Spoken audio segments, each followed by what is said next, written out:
Revolution de asokra men kandada revolution ya so boga sisi me metena me ha no musi se minya sekan me twa peni bia me twitwa no se mi etu so me bo peni bia seriously se yes emranko ane no kwafo emranko ane nyansani afutufuo de otu nufu de onu nko nanim obepagana for cha oni okan ose obepagana for cha oni okan oh they dem ko tu fi asenti ba go pa ede so yes second come den concept papa so ba be ma pini eche o sa so ya che me fa ntu jidi o jidi so be yo man peni ti ana process na me feel we dey me pamoche o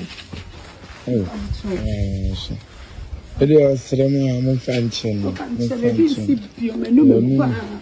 On start to say chamfan ye be shinu fie enye de esi nsuo no mu ye be kwose no chamfan ye de say apart from Galamsey ye mfa chamfan ye hwe etu ye si kwa ho ne ye be hye no wo kra bi fie abrochire ba na duru ha boni ahye na Galamsey ne be jai ye nsuo ni bete was born. Galamsey has been going on for 30 years. But go and talk to the 22-year-olds. They believe Akufo-Addo brought it. There was a spin.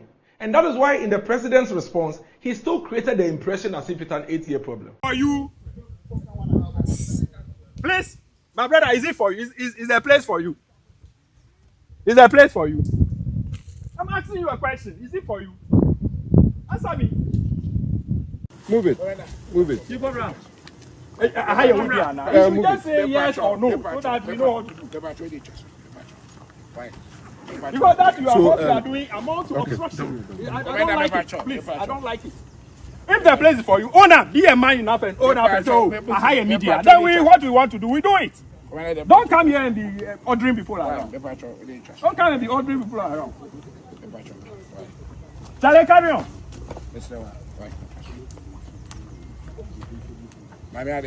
Me are too many here. How do I yell it? It was myself. As much as I may patch, I may which I'm here. Now we are who's a me. Bro. And yes, I am, and yes,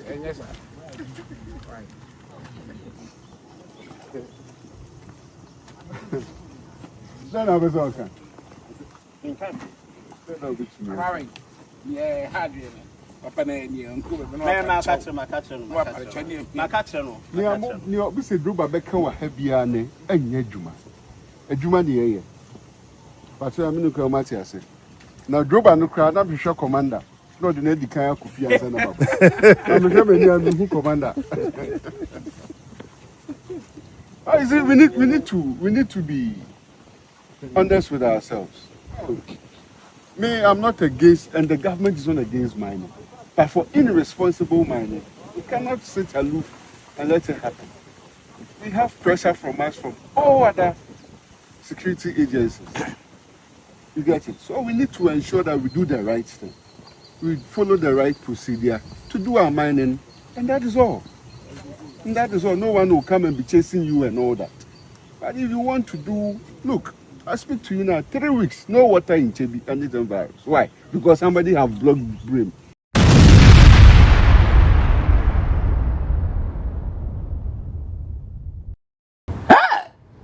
Ghana ready it say concert party pa.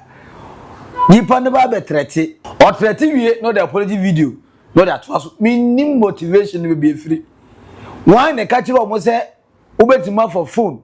E aso camera si uso aye dede edi atema kasi yengu amanfo na uka wie a on the faithful day a wa office ho ato no na be kasi Ghana for me pa acho Wonyinara John Mahama we de mesro president baby owo bia mesro man kasa yie mo fa ncheme woni umpanifo nyina nsema me kafa mo hu nyina na ebufuo ye oya wona ma me yeden me ka asasam no because so na bu ya soldiers for ne kuni nti e na ma me ka asasam ni na e de twere mo we de me pa mo tsew me de yakopon di sremo me sremo mo fa ncheme ebi nsi biom me sremo di nkotodwe gu form me pa mo tsew mo fa ncheme me nya biom aho na me na wafun me na wafun me a me de beje wo enti omo wafun omo no omo de beje wo Nanu ye anche kra.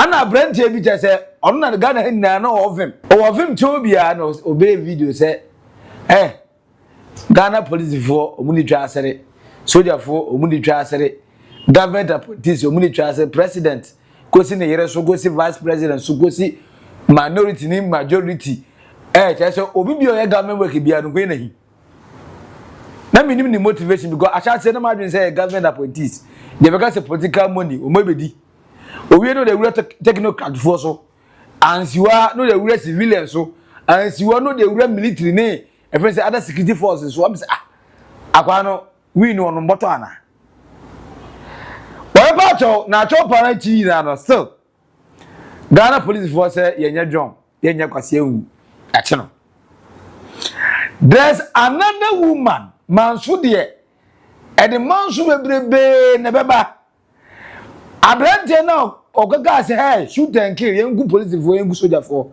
yengu task force for nyina no oh you be pacho say be pacho biozo because akwa no ze be ekona ni enya no.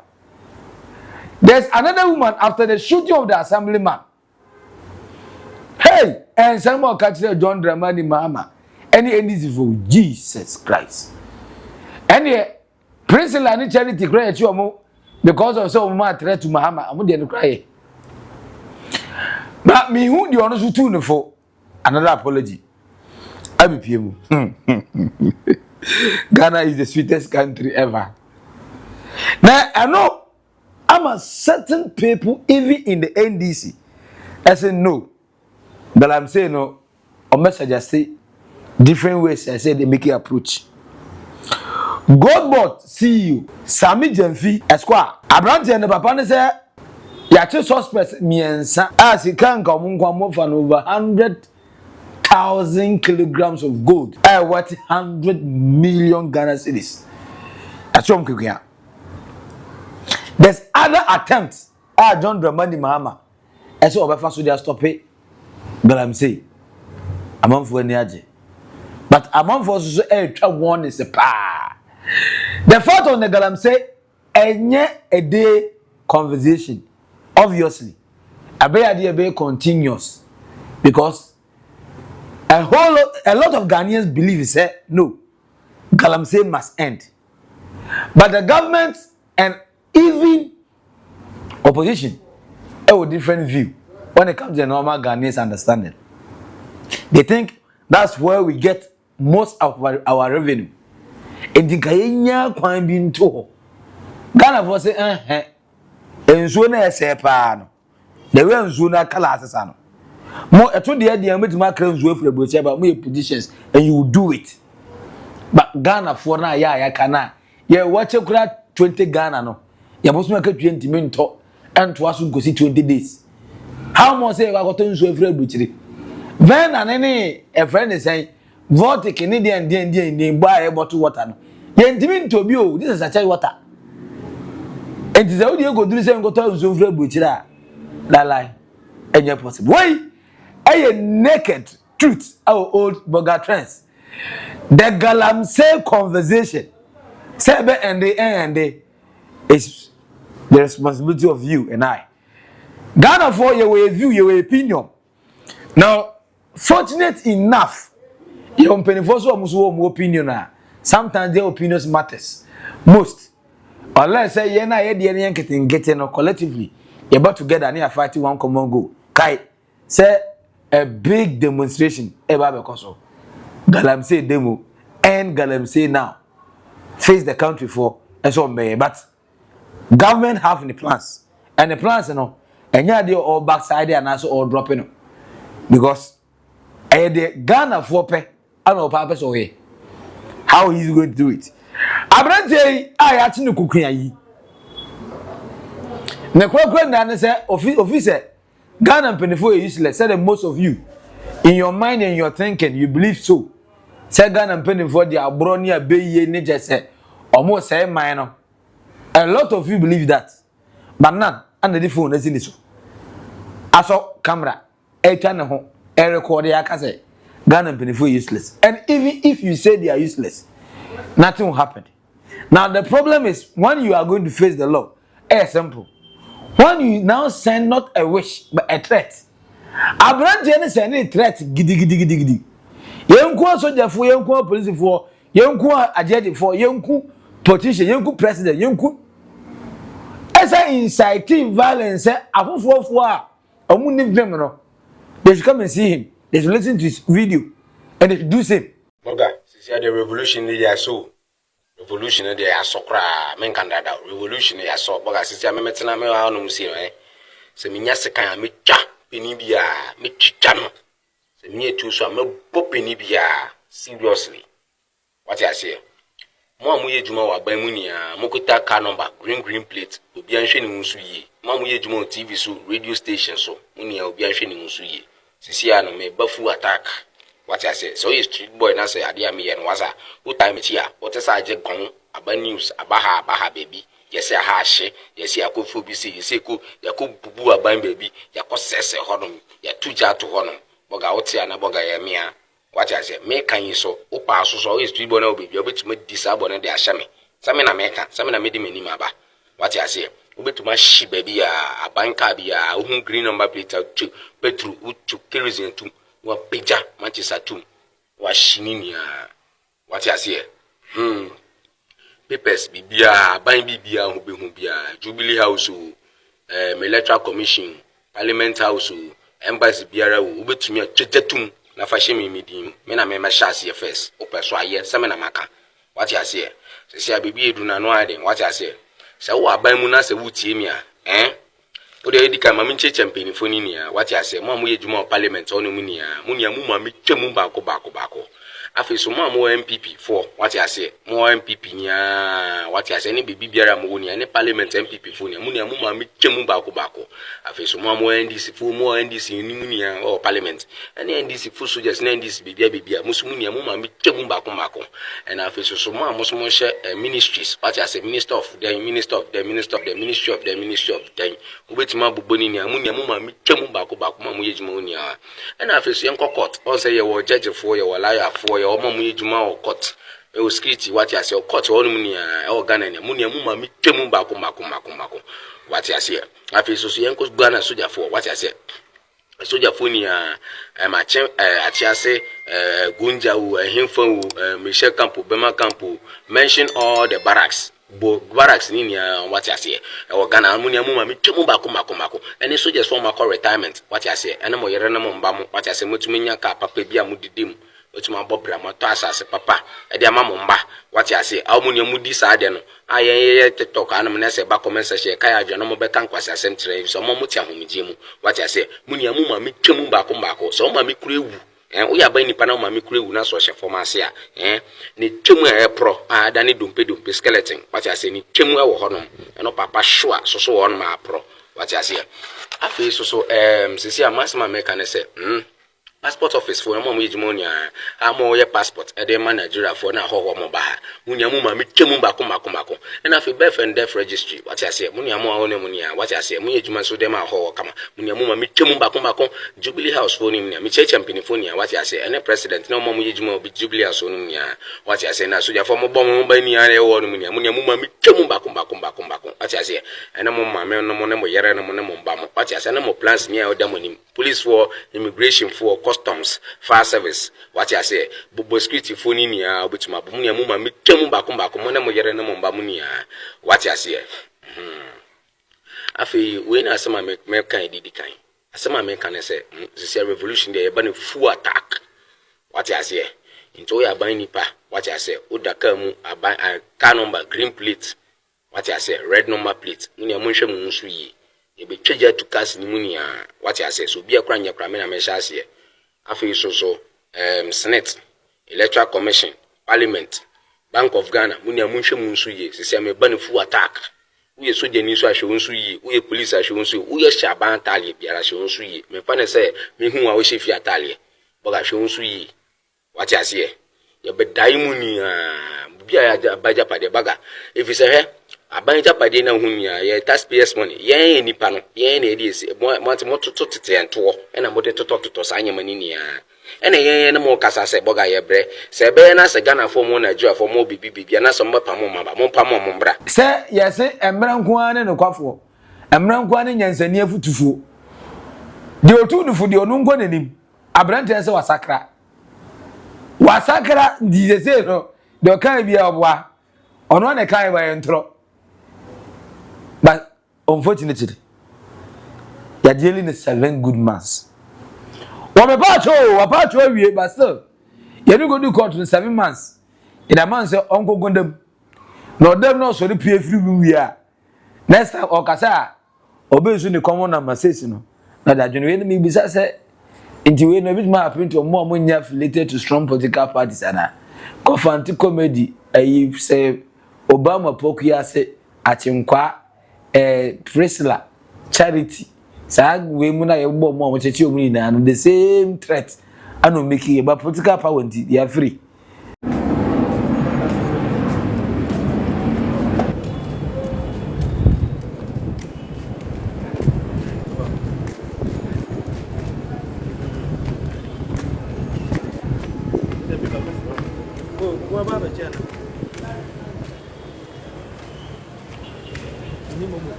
Not to move.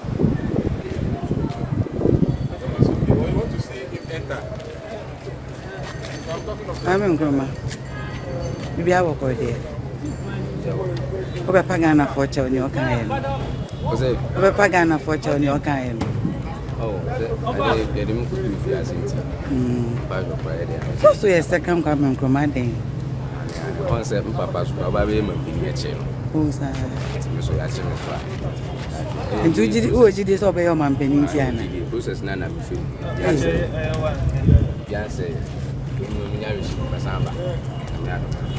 There's another one without political power. Chama. This will belong to political power too. Aquano on the event about 10 temper. Let's say immediately bantam. Need the year after. We will not see you, but the rubber. Ghana is a sweet country.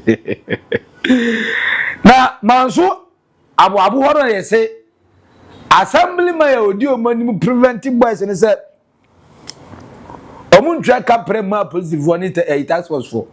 And also, Omun and Kobe they will fight and fight for what belongs to them because Omun Mahama Galamsey no one of the unfortunately, assembly man and the boys go here, chobo here. So therefore, the Omun Yabo train police for. In the Oman go train watch, I will lie 2 pine. Assembly my now, when Ababa, ya friend Hannah, Radin Yanko Bonano, running the area. Get not sending your name or cancer, Munza, baby. Bodia diatem, Din Dramani Mahama, the president of the attempt, the NDC for in attempt. Just said the end one of Crono Baby Junior this one on Guaro or the Kakraman. Now, me name the Ogusu Otufu, also when you put two. After Vutu or the Atopa, Abahana said, Doyero, Wanyani. The West now, Yusuma, John Dramani Mahama, the president of the land, no. Because I said no, okay. Enti Ghana for Infantino, President John Dramani Mahama Infantino, NDC, Infantino, Sausuna, or sell police for near soldier for, or Seramo, phone our phone. The Australian Infantino. Ghana, concert party pa. Ya wana me de cassette ya o man penini na pamfo nyina mesramo mo fanta me bin sibi na emmom muntwa moni behwa abo abotisika so man na soldiers for na ta ye ntumi ntena ye meme nyina nwurem no muda ye sramo a ye pamuchaw ye nafio esie ye ene ye da ye sramo ai muntwa motina mo behwe abo abotisika so man we de me pamuchaw ya chaw pa ena me de bae me da mo sen so nyame show bibiara me da mo se na we I say the Manso number 1. Manso number 1 ya brand na odi ka be patch or odi ka be di atem. See shooting kill soldier for near police for any task force for. No we be patch of videos mienu answer na asem the case die. So far mo e tiom na hu zi ate no. Dey be on na top mienu no. Police for na say sincerely we apologize from the heart. It abaya ya e friend Hannah so if say no video ba ko no emfa. As e ba ko no police for dey ntu ye. As a John Dramani Mahama Yentie, Adia Papa, you say a friend, silent killer. In this idea, watch him mukena, what fire at the second apology, but we graduate. When you come casting in Nazafra, said a be a month for a Bonama party on a weird. What and what for 1 mini as a timber dear mini, and the other from said a be a bit at the other castle. Let me say, hey, Nasa Tanyans away, oh, our home Brazil waited that for ma.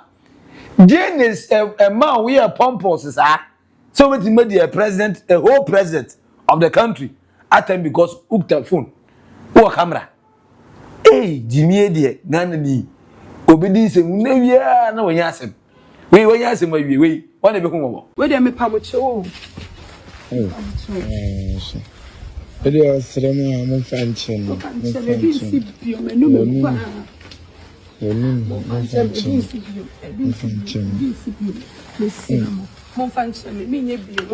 Monaro, Adomileke, Asimbireke, Aileke.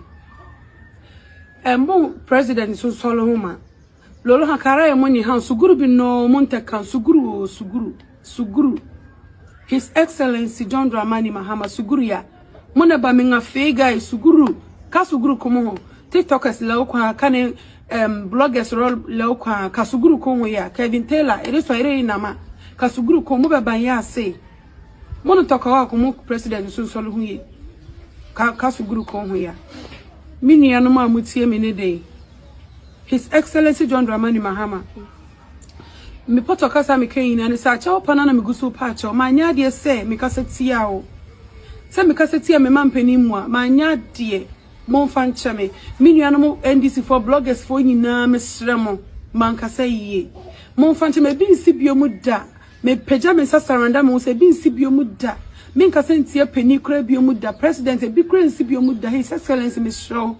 Mo fa me bon nche me bi nsi Galamsey ne de ye be ko so manfo apa acho na manfo make threat pa de be hu na we na Ghana ni she o citizen enye spectator so on to na say manfo enhwe mekanten na on ka say de bi na we so ya dangwa na ponte onim ento be kana asem o say he Ghana e Galamsey John Dramani Mahama president ntua no aben bi ntimi ntua do.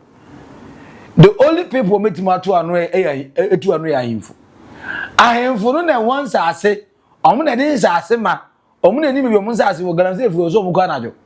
Enti u be met him stop Galamsey ahimfo ya. And until say, omo yo ma adwin say, ai, omo ye Galamsey we ase yem pene so yem pe bio.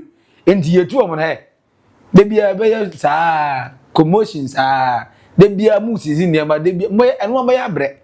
I'm say mama we dey o ton ade ne mo de nyansa na wa ton ma enso nyansa papa nyansa po edi hu akire pa eti be po because de mama na ka no kra ni na trodo odufo say to abra na po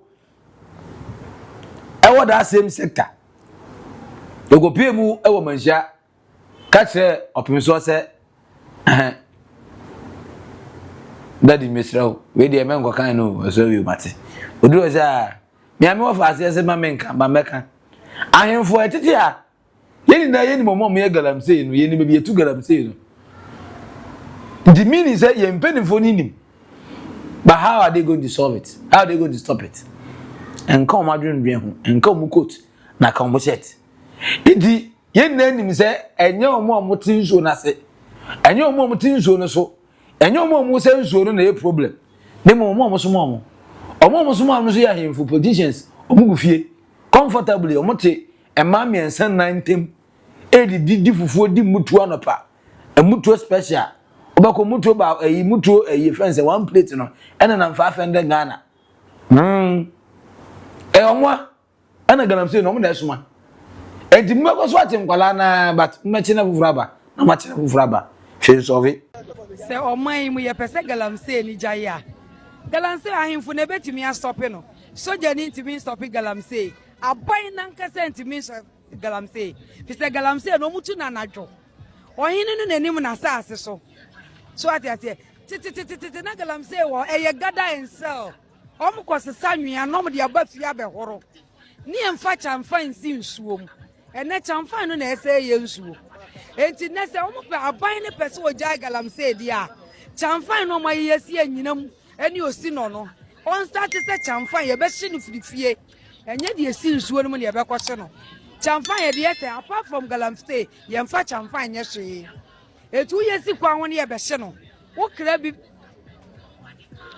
bi fie abrochire ba na duru ha boni ahye na Galamsey ne be jai ye nsuo ni bete eti se chamfan ne gusu bo man mu na ye nkurom so so mo ye chamfan ne dia ene ye nsuo ne be se da eti saban na ni abre se so so ampa so pese otu Galamsey ase a ahemfo no ene chamfan no mo ye no o stop isa de na de we no mo de be ko nsuo ni makose e chamfan na eti me madwen de o stop chamfan na Galamsey be stop chamfan ya eba ya ye se ne rie enti yentimi mra no ase yentimi ntwa so se be ya yentimi nka chamfan mra mzo and the John Dramani Mahama yedada so far ne na ye chamfan ni be Ghana ha ya ba ne de yentimi ye chamfan Ghana ha and now the baso ne bidu report so a ye be thorough investigation ehu se chamfan no de ba be agriculture and also de ba be Galamsey because ye nim say good for no de omo akase for no minus no enya fe no me su ye chamfan ibi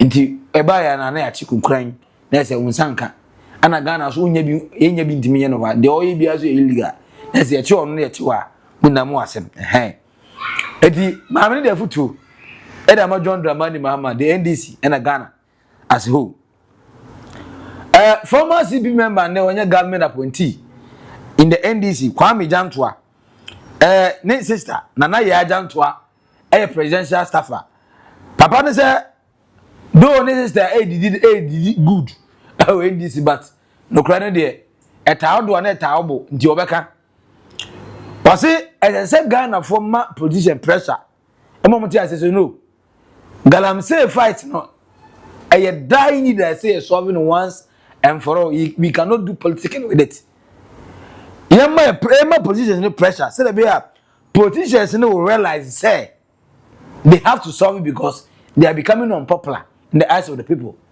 I'm say money ade your papa one there now Sami Jamfi see you at the gold board as a nipa miensa no money gold just a gold no 100 kilograms of gold o mo wi adwane bubububu what you nice wine capture what you wi no one say just over 100 million Ghana cedis sika 100 kilograms of gold no nenka eba be Ghana eka and say mo the entire person any Galamsey say the illegal miners need to mean for sika and from come foreigners mom from ngudi kwa we have small scale miners ne miners are omo have proper mining to be able to contribute to the nation building and to omunya gold na ni na ye guarantee say be enchenti ye be yen go tu ye no ye yen sasem enkope no enyira ye ade aye pa ye huye ana ayira enti say ye kope gold no na say na social ase a Ghana for ye dia na won Galamsey ni bitu no de koma engine ni bi China ni bi ai wa boy ka kwa. So these are some of the things that the gold board after say on money the president John Dramani Mahama jitum so look I say yeah equip illegal miners task force for no say be omeko against Galamsey no yeah more 5 million Ghana cedis yeah more 5 theater pillars no na yeah dreaming how to solve it once and for all into one of the avenue I bet me that solve it Galamsey no making sure say they don't have the bias. So if they don't have the bias then they don't have any interest in going to mining because one idea o ye be need of obia no there's no interest so be hujuma and I'm saying really fantastic. I hope it bear fruit for Ghana. Now Minister of State in charge of government communication MP Edima Abua Asebu Kwamankese Felix Kwachi Ofosu say the government fight against the Galamsey pam paper John Dramani Mahama mini rough enti wachire strategy John Dramani Mahama adapt our person the end Galamsey enti one madwen say oh Debbie we have to demonstrate to show the president that look he does not care about Galamsey no more say Galamsey the president dearly passionately, committedly cares about ending Galamsey, especially when Ninipa Baku 8 are all because of Galamsey. Ne die some kesiye pa so be any Galamsey. But how to end it, I say you're right within two factors. How not to end it and end our economy at the same time, and how to end it and make livelihood an important journey for Ghanaians. We're still holding our currency and our economy at heart, because after having a clean water, if you are still going to find yourself hungry, there's another death, a hunger death. You have to balance the books, and on the president as it stands now, and make it yourself a better possible.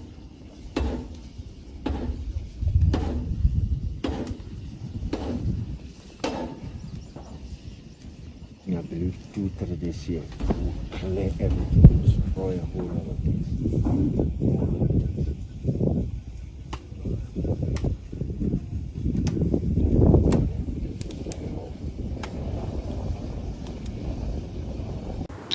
Now, it will be very fantastic. Cause the heat, what? Heat. Dennis Miracle Abuaje, hey, Japan, to just here. Papa to the other park, so that me say, Dennis, no crack, ade. Or say, and this in John the money, Mahama just said, concert party can tata near can drama, me say, hey, to was a baby. My main combo and microphone, we wicked. Now, so when you bricks and lace, love is wicked. I'm saying, and the crowd goes, now 2010-2011, John Dramani Mahama by Amamui, and I enforce Galamsey to the highest degree match as a very dangerous to that extent. The same one for me committee. Aside that, the fraud John Dramani Mahama, I want to Manso Galamsey, a man and not go for Abrebaya, or take effective approach during the 2017-2020 election year. Say, or best of Galamsey, say, hey, Dennis Mrakabadi, you never got you. Yeah, say, with the Cardiobeka, Yenti. Now, Oriana say, 2010-2011, in Shodua Ghana, Galamsey in the Serano. Chasere unprecedented. It took the intervention of Nana Danko Akufo-Addo and never stop his name now. Now, Oriana say, John Dramani Mahama, take advantage of Nanado Duma power, yeah. So, all in the Galamsey, no. Eddie and Adrian saw the winning elections. Eddie free the MPP for him. If you were in the 90s of why he, or made us of Galamsey, say, hey, Kubani. And Timuna Moma lances over 1,000 lances, more than the entire generation of presidents are about Ghana have from Kwame Nkrumah and they. A president for never in less than 300. Monkwamuma over 1,000. Oh, your foreign reserves now, I'm going to need a chair. Now, and who said John the Bima, a friend is a nest of King Funina. And Dennis Miracle Abuaje, who now Babeka Galamsey, who fight actually. Oh, and me say, Nimuan and Wolf. And this is for me too slow. We are too slow. Certain people by Nanka much choma that I don't care what to Nanka. You're having some decorum in the room. Let Ghanaians criticize the NDC, and today I can emphatically tell you that Ghanaians are so ready to deal with NDC if they are going wrong. The NDC for misbehavior, Ghana before fire more left, right, center. This is how confident Ghanaians are now. But one, Dennis Miracle Abuaje, sorry story, yes story, you know. Wait, and some of Dennis wow okay. In some of Dennis wow okay. We party at Kunya 8 years. We be there by 18 months, 9 months. I don't find it fault in Galamsey. 8 months. You kept on dodging questions, answering nonsense. You be demonstration while crowd catch there say, na demonstration be na crowd too good. Yanko Western in the center agent. Makasans imuri natural pay. And then you are pretending to be holier than thou. Don't be more pope than the Catholic. In fact, what?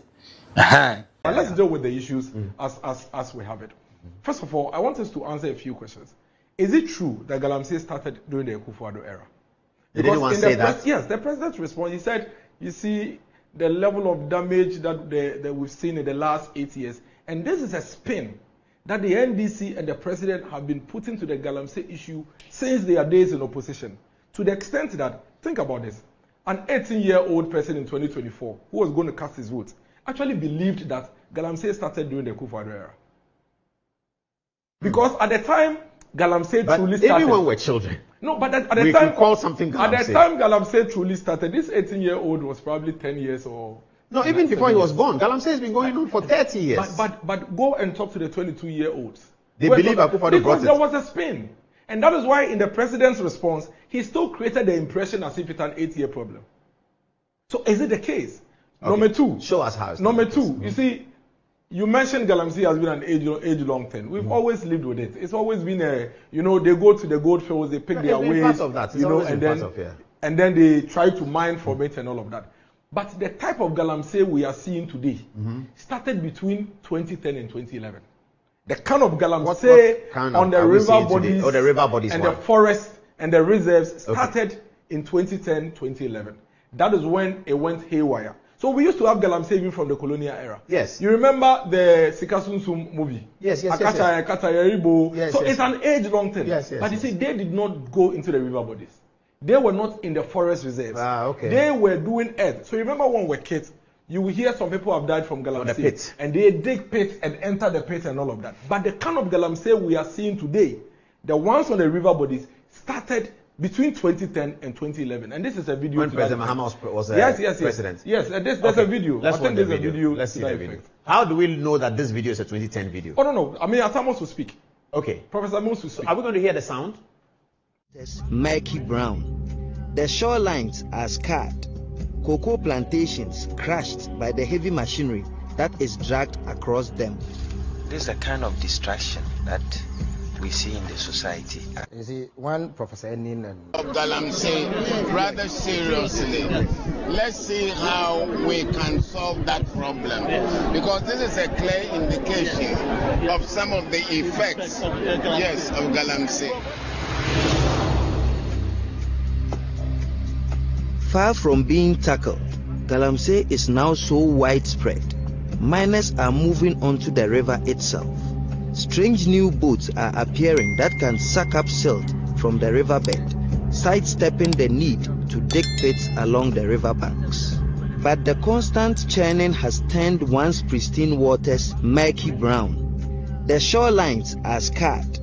Cocoa plantations crushed by the heavy machinery that is dragged across them. This is a kind of distraction that we see in the... Let me take you on a nice video. Yes, let me take you on a journey. And I really want you to pay very close attention to this. A lot of us, a lot of young people have lived in the past 8 years believing and thinking that before Nana Danko Akufo-Addo, we didn't have Galamsey in this manner. And the president actually repeated it in his engagement. That in the last 8 years... But he was vice president when this happened. You heard Anas in this video actually describe how bad our water bodies had become as far back as 2010, 2011. And the video you watched was at a time when the president now was a vice president. And go and read all the headlines between 2010 and 2016. The headlines then are no different from the headlines between 2017 and 2024. Indeed, there is an improvement, and I'll show you. So this is a 2010 headline. 10 Galamsey operators buried alive, 9th April 2010. 18th March 2010, stop Galamsey now. 17 July 2010, another Galamsey tragedy, 12 trapped to death. Floods, males angered by harmful effects of Galamsey, 25 July 2011. All these headlines, I'm sure if I cover the dates, you may think they are 2017, 2018, 2019. 300 people died of 300 Galamsey people died of Galamsey in 2011. But if I cover these dates and I cover this, you may think this is a 2017, 2020 headline. Yeah. But this is evidence to show you that the Galamsey situation that John Mahama, His Excellency, and his party spanned for 8 years as an Akufo-Addo creation is something that we can easily, with evidence, indicate that they created it. And that is not without debate. It is without argument. They created it is when I say they created, complicity. I am simply saying if they say that Akufo-Addo created Galamsey in because it was happening in his time, then with the same token.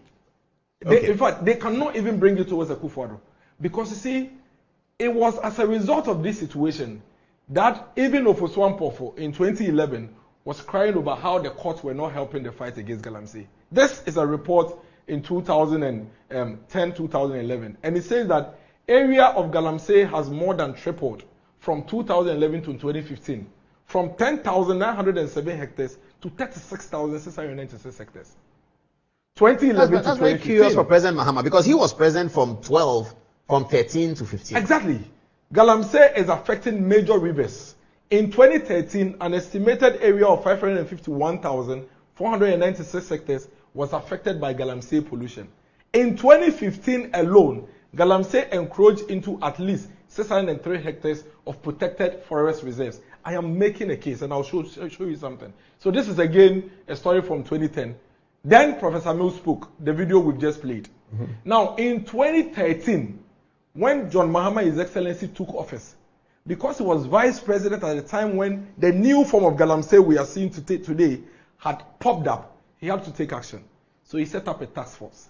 The task force responsibility was to clear everybody engaged in illegal mining and make sure that they clear the forest reserves. Now let's read it. President Mahama says what?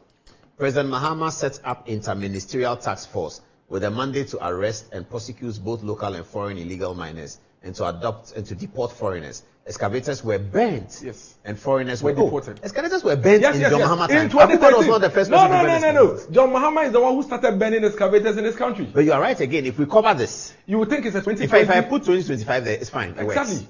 You understand? And this is what this is a revelation even to me as a news reporter. The burning of excavators. This is what they did to us. So you see, they led the entire country to think that Akufo-Addo, and I'll tell you the contradictions, and the reason why I think John Mahama is the biggest enabler of Galamsey. Now, follow this. After he set up the committee, led by Yunus Hussein, who was then Lands and Natural Resources Minister, Mahama Yariga, now Majority Leader, was the Environment Minister. Mahama Yariga said that they should give up. I mean, these are all headlines from 2013-2014. But Mahama Yariga now comes back and says that they should give up on the fight against illegal mining. Minister gives up on fighting illegal mining once new approach. This is what he said. He said, this is Mahama Yariga. I called Minerals Commission. I called EPA. I called all the stakeholders and I said, look, it looks as if we cannot stop them from mining. So why don't we help them to mine properly so that we avoid the pollution, he said. Now, if you go and read all the reports and actions taken by the task force, which was headed by Yunus Hussein, you'd realize that the actions were exactly what is being done now. Go to the forest area, find Galamseyers, arrest them, burn the excavators, take the foreigners, take them to the airport, get them to their countries, they come back again. Papa Nanwasi, Asema waka na onu ananum jejereje. Onu ananu na akofa aba. Na menim film na ewenya no. Dr. Nyaho Tamaklu. Ese onu to onu ni believe there. The Ghana Army can end Galamsey once and for all. That's a operation shoot and kill. Yen station military for no go e friend say Galamsey zone so and the oba ya na kapa near the ajo. Na Namos and Inzima East Blue Water Gas as well as dismantle illegal mining operation. Our River Cobra. In River Cobra, so you do. There's almost all the historic rivers. Bakukran Kayenya Bakukra. Black water, then water. Ya saying so be a. And so I don't have and so ya de come so a dry room, so a fish home. Just say the Akaka Epono. Ye best be. Say I stop Galamsey ya. Galamsey fight no I am menya. Say so menya. The way who no. And the government of Ghana must make sure say obey end this Galamsey because and yes sir a friend said democracy have benefits the country for you. Boys in Niabre. And boys in the reason very simple. And then one of my boss among Galamsey side believes feels they are doing the right thing. So sometimes they can even go overboard, get emotional, insult, threaten the president, the vice, the party for, and a Ghana for. Because Galamsey, yes, stopping them. At the same time, there are others who have opinions and no, there's more better ways of it must solve Galamsey. Then there's a government and its systematic process approach. Also, they stop Galamsey. Now, the three of us are in different world altogether. Same earth, different world. Omom to Galamsey Philly said no. They have not been provided alternative. Until without the alternative, we cannot say they should stop Jack. No. And then the people who believe no, look, our water bodies is gone, is dead. And you even need more years, more months to settle and make our rivers clean again for it to be safe for drinking. And today, the only thing we can do is say stop it, Galamsey now and then. But the government also looking between the person doing the Galamsey, his economic livelihood, the person who's complaining about Galamsey, and the fact that in Zona or said yes, I don't know. And part the workers are affecting. At the same time, the economy is crumbling. And Ghana, as it stands, the MA revenue is so little. The cocoa, the gold, the oil, we have minute percentage in it. The rest, they say, it may be timber. It is a favorable journey. And favorable. Baku say. So what do we do? What can we say? What can we do to change these things that is happening? I know necessarily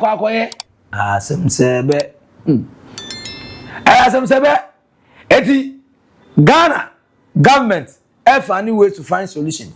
Ghanaians are thinking of different solutions, and those who are Ghanaians also at the Galamsey side are thinking of different solutions.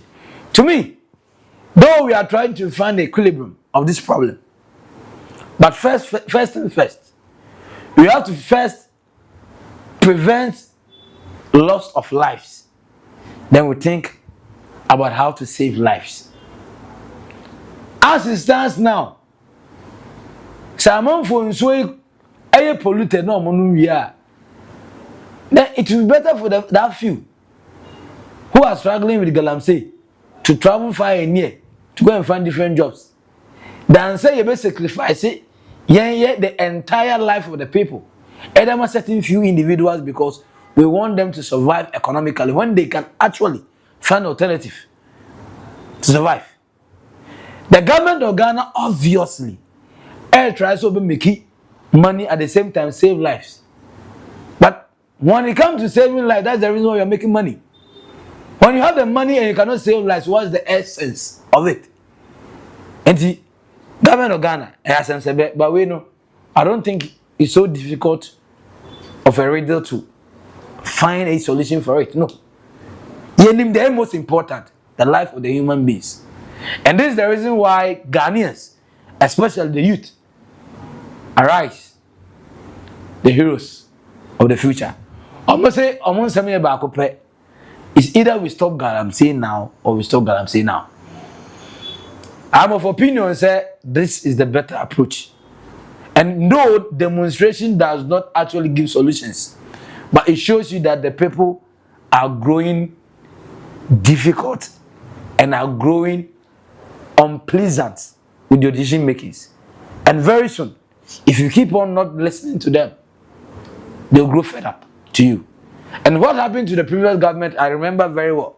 John Dramani Mahama Nwanentum was say, I buy the boat techino. Hey, Nyanfa Moba, because the Omoya NPP no. Say, NDC Banomo Messiap, for Kiapa, the same Aba and the Bobomo. So I'm very sure the NDC is away. God bless our homeland Ghana. For comment, comment section as what do you think? What do you think say a solution? Edima Galamsey. Omo amudia tem ewie sheda be pa cho omo ankasa no yenka de na nchiro because this is the reason why John Dramani Mahama say a new rules embra for the new media. Yes, as a man for anono ombi omano na wa no maka kwase bia no moko eti oba na kan ne de ewie di atem do nyame te say John Dramani Mahama independent no obe pa cho abrante na o se yenku Ghana almost all the government workers including the president no also Wapacho now still police watch action court amano 7 months so go da fiase na adwene no on fan reset number back to normal. A lot of Ghanaians believe say your different method and different ways are even there solving the Galamsey problem, and Ghana should look fast yes hey yensu no finito ye be say ni na next time ye be say be no aduane kra de nya bi e de no aduane nya anga ba akodu say ukonya bi anam yes fa subscribe like share we are the notification button on the Galamsey fight is still on yenim there be end but when me yen and I were the same interest Galamsey must end now it end there dey chin na dey say those who are perpetrators those who are villains those who are victims and they are omeka so much church mu dey so ya adwen ye no ye so be church mu dey akiro mo if you continue to join me the notification button said there every single day update in the bar on Sabeka. Edino Eva Maxi Billian. I will naked truth on Oldboga Trends. Macra. Bye bye.